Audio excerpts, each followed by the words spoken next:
Good morning. Welcome to Teachable Moments with Mr. Ballinger.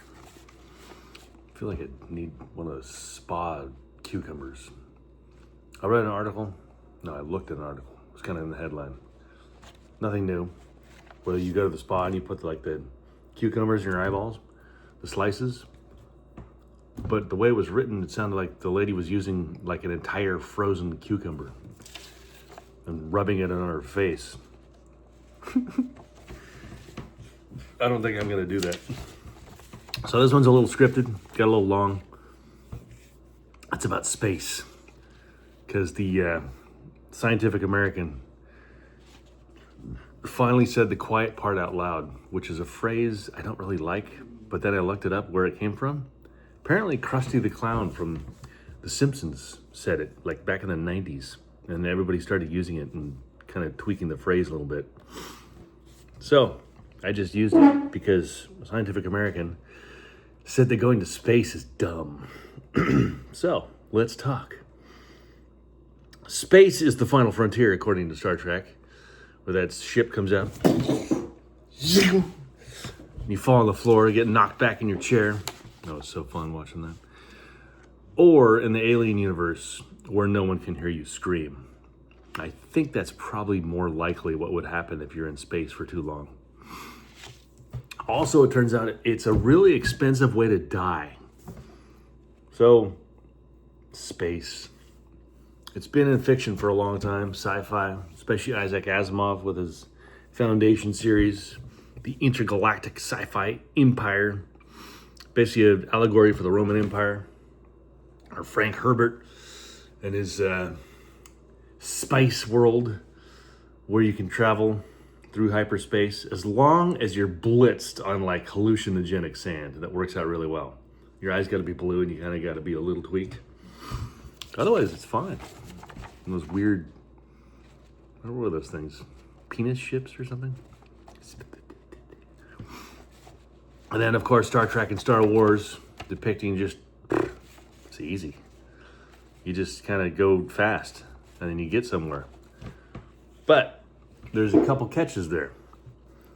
Like, for instance, when in Star Trek, when they transmogrify down to the planet,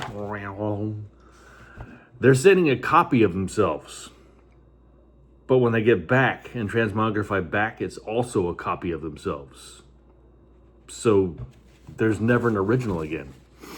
Because they don't like go into some coffin and like send their astral plane out. So it's a copy. Nine Inch Nails said it best with a copy of a copy of a copy of a copy. Which the fiction, didn't finish, but it was like kind of cemented and finalized.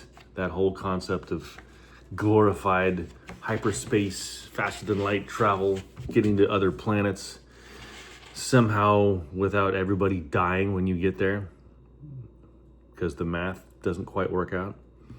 Dan Simmons and Hyperion introduced the cuneiform, which was an alien symbiote, which he depicted as like a cross that grows under your chest and becomes you. Because when you go into hyperspace, you get liquefied, you just get destroyed. So this form would regrow you when you arrived in your destination. You'd still have to be in one of those cryogenic tanks that they show. Kind of in the new Foundation series too, they show that, where you can cheat life, cheat death for a while. Anyway, on to this. So part of it is the reality of light speed. If you use Einstein's relativity, it would require infinite energy, because the faster you go, I guess, the mass becomes more massive somehow. And so, according to Google Math, a round trip of 5 months, 2.5 out, 2.5 back, going just below light speed, if that were even possible. Once you got back to Earth, which is your starting point and end point, the Earth has moved on like 9 years. That makes sense. So like all those shows and movies and fictional things of just showing up and everybody's like the same age and you can just travel around really fast. Everybody'd be dead. Like you would come to new planets or the same planet and there could be a whole new system, new people. Nobody's going to recognize you. Sad but true. All right, to the article. It finally, said it out loud, said basically kind of the logic or the reality of attempting to colonize the moon and the Mars. The moon and the Mars.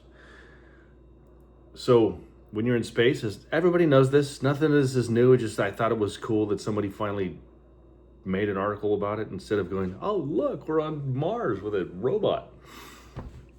Basically, space destroys your DNA. Not slowly, it destroys it. And then messes with your circadian rhythms, which is a big way of saying it messes with your body. It messes with your vision. It leads to cancer. It says risk of cancer, but you're getting bombarded by radiation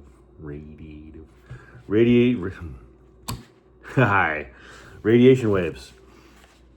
And it deteriorates your muscle, gives you bone loss, tweaks your immune system, weakens your heart, and moves fluid into your head, which is why when you see those space station astronauts, it looks like their head is going to explode.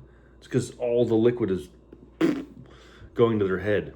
Why it goes there entirely, I don't know. It's probably going to their whole extremities and trying to, because there's no gravity to hold the blood in. I think is how that works.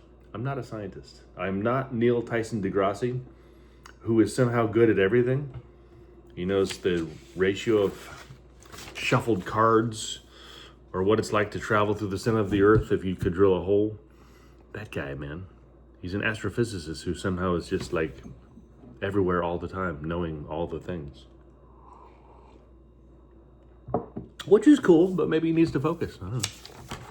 So, and the clincher here, besides all the other stuff it does, space, it flattens our eyeballs.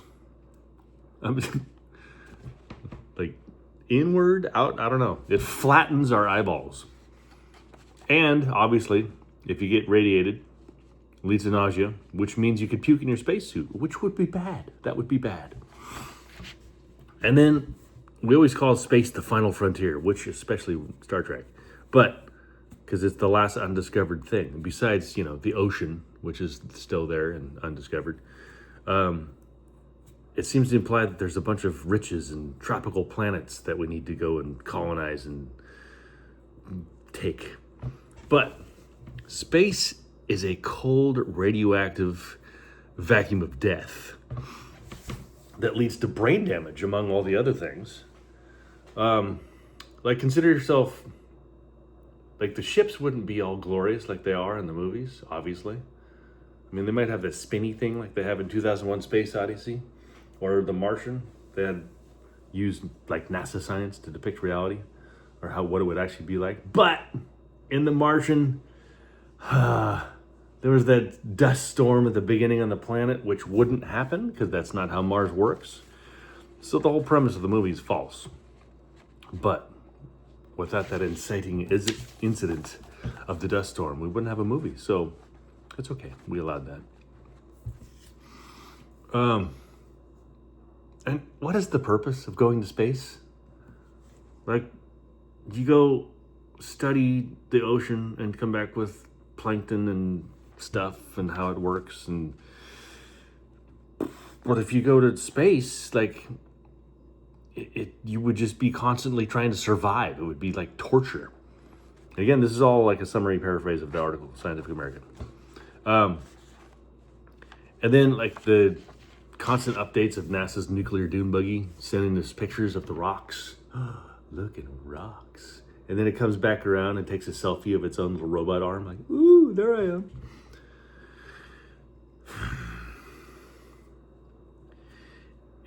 It almost seems like it's desperate to validate its own existence. What is that doing? And every once in a while they go, oh, we found microorganisms underneath the sand or something.